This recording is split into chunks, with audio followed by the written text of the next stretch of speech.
Assalamualaikum warahmatullahi wabarakatuh, dan salam sejahtera kepada semua hadirin dan hadirat yang menonton rakaman ini. Selawat dan salam kepada Rasul junjungan Nabi Muhammad sallallahu alaihi wasallam. Yang dihormati panel hakim yang arif lagi bijaksana. Bertemu lagi kita dalam pertandingan bercerita kisah daripada Al-Quran bagi tahun 2022. Tak kenal maka tak cinta. Nama saya Siti Oktavianila Jasimon, berumur 15 tahun, bersekolah di Sekolah Kebangsaan SMK Ulu Sukut Ranau.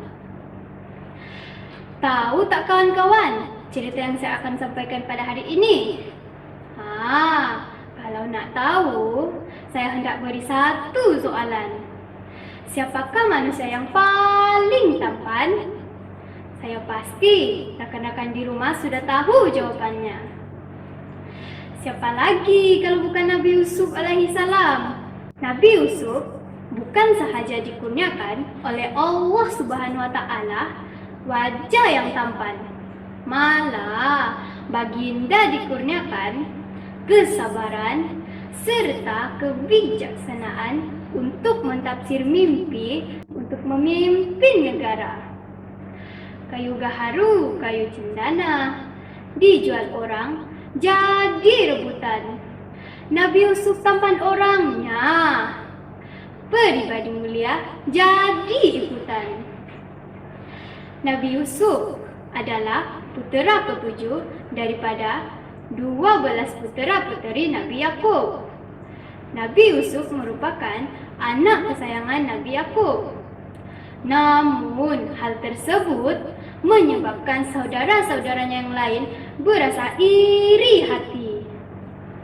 Suatu hari, Nabi Yusuf melihat dalam mimpinya seakan-akan 11 bintang, matahari dan bulan yang berada di langit turun dan sujud di depannya. Nabi Yusuf menceritakan mimpi itu kepada Nabi Yakub. Nabi Yakub melarang Nabi Yusuf menceritakan mimpi tersebut kepada saudaranya yang lain kerana bimbang mereka akan berniat jahat. Akibat iri hati, saudara Nabi Yusuf merancang untuk meninggalkan Nabi Yusuf dalam telaga. Namun takdir Allah menentukan segalanya. Perancangan mereka berjaya. Nabi Yusuf ditinggalkan di dalam telaga dan saudaranya yang lain menipu Nabi Yakub bahawa Nabi Yusuf telah dimakan oleh serigala buas. Nak tahu tak apa yang terjadi selepas itu? Nabi Yusuf yang ditinggalkan dalam telaga ditemui oleh kafilah yang kemudiannya bertindak menjual Nabi Yusuf. Nabi Yusuf dibeli oleh Al-Aziz, seorang bangsawan Mesir yang sangat menyayanginya. Tapi tahu tak kawan-kawan, isteri kepada Al-Aziz, yaitu Zulaikha, jatuh cinta kepada baginda dan mengajak baginda berbuat maksiat. Namun kerana keimanan yang teguh kepada Allah, Nabi Yusuf menolak ajakan tersebut. Perbuatan Zulaikha diketahui ramai dan mereka mengejinya. Kerana malu, Zulaikha mengajak ramai wanita ke rumahnya dan memberikan setiap wanita itu pisau dan buah untuk dikupas.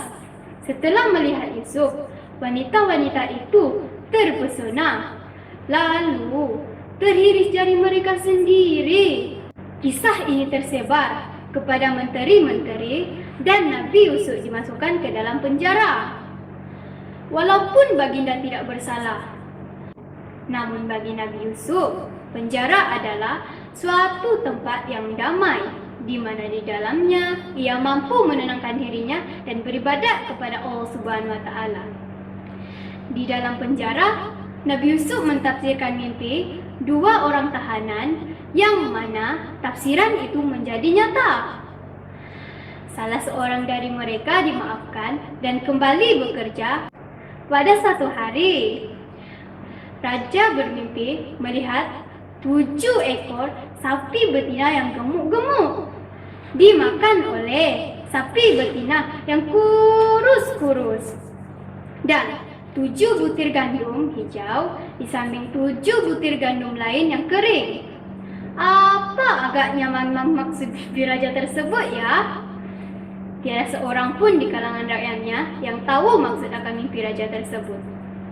Orang yang dikeluarkan dari penjara itu memaklumkan kepada raja bahwa Nabi Yusuf pada mentafsir mimpi. Yusuf menjelaskan kepada utusan raja bahwa negeri Mesir akan mengalami masa-masa yang subur selama 7 tahun, di mana saat itu tumbuhan akan tumbuh segar.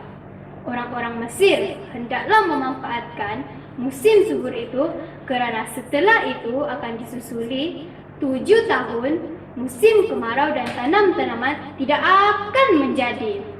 Begitulah kisah suka dan duka Nabi Yusuf dalam mendepani sabaran dan dugaan yang telah menimpa baginda. Namun tidak menghalang baginda untuk pelaksanaan tanggung jawab sebagai hamba Allah yang bertakwa. Oleh itu, pengajaran yang boleh diambil daripada kisah ini adalah kita mestilah sentiasa sabar dalam menghadapi segala ujian dan dugaan. Kemudian pada masa yang sama, kita hendaklah bijak menangani segala masalah yang kita hadapi. Pergi ke hutan mencari rotan, rotan dibawa di tepi lembah. Berbagai cabaran, berbagai dugaan, hadapilah dengan sabar dan tabah.